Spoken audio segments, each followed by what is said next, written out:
বুঝছনি আপনারা এই বান কাটা দেন নাইলে আমরা আর বাঁচবে না। বাদী কোনো সুইচ গেট থাকতো বা পানির নিষ্কাশনের ব্যবস্থা থাকতো তাহলে এই অঞ্চলের কৃষকের এই কাঁচা পাকা আধা পাকা ধান এই পানির নিচে তলিয়ে যেত না।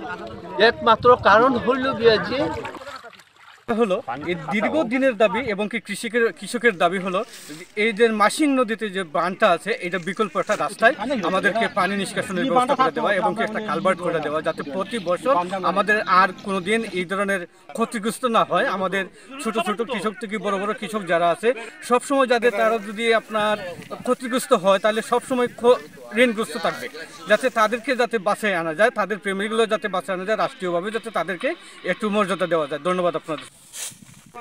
আমাদের এলাকাটা পানির নিচে থাকে, আমরা হাওর এলাকার মানুষ। আর ওই বুড়ো ফসল এটার গড়ে উঠাইতে পারলে আমরা 6টা মাস ওই ধানের মাধ্যমে আমরা চলাফেরা করতে পারি। এখন আমাদের এই সোনার ফসল তলিয়ে যাচ্ছে, একমাত্র কারণ হচ্ছে শান্তিগঞ্জ উপজেলার যে বেড়িবাঁধটা আছে উতারিয়া বান্ধে, ওই বেড়িবাঁধটা ব্লক থাকায় আমাদের এই ধানটা পানি তুলে যাইতেছে।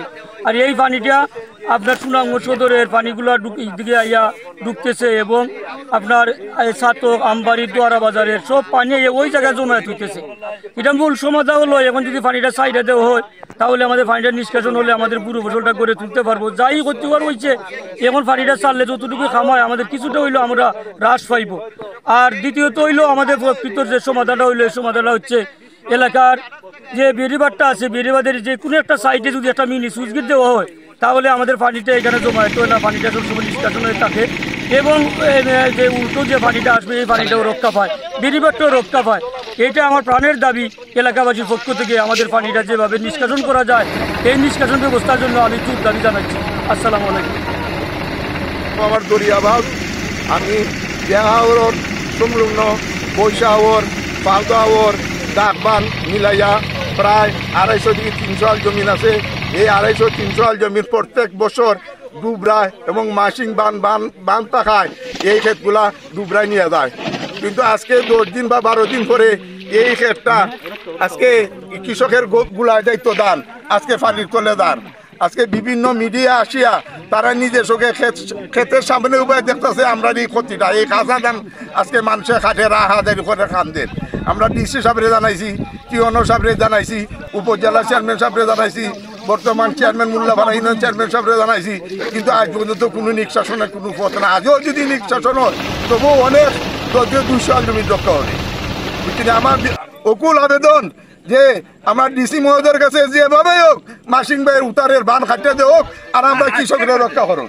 আজকেই আমার এই অনুরোধ রইল, আপনারা মিডিয়াও আমার মনে হয় 18 বিঘা জমিন আছে কেন বর্তমানে আমি নিঃস্ব, আমার আর কোনো ক্ষেত নাই। আমি 18 বিঘা জমিন গেলে কি আমি শেষ। আমার বাতিদার আছে লুৎফুর রহমান ভাইয়ের নাম 26 কার জমিন, আর কোনো জমিন নাই।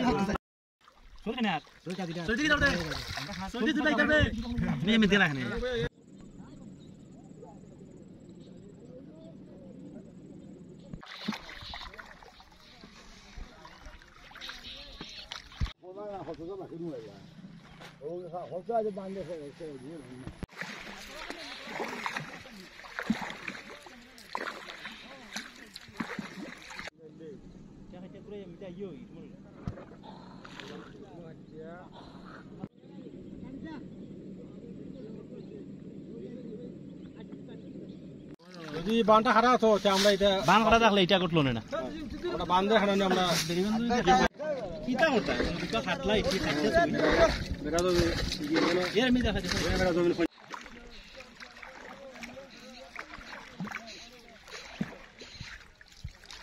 এই কারেন্ট দিন লাগবে আমরা তো ভাই দিগি আমরা তো দিগিছে কাটিছ তোরা আমার বলে আর কিছু নেই বইটা নাই মার দে না ওটা আরে বস্তু কাটো এটা মুতে বলে মুত বলে ভাইও বলে ভাই না চাও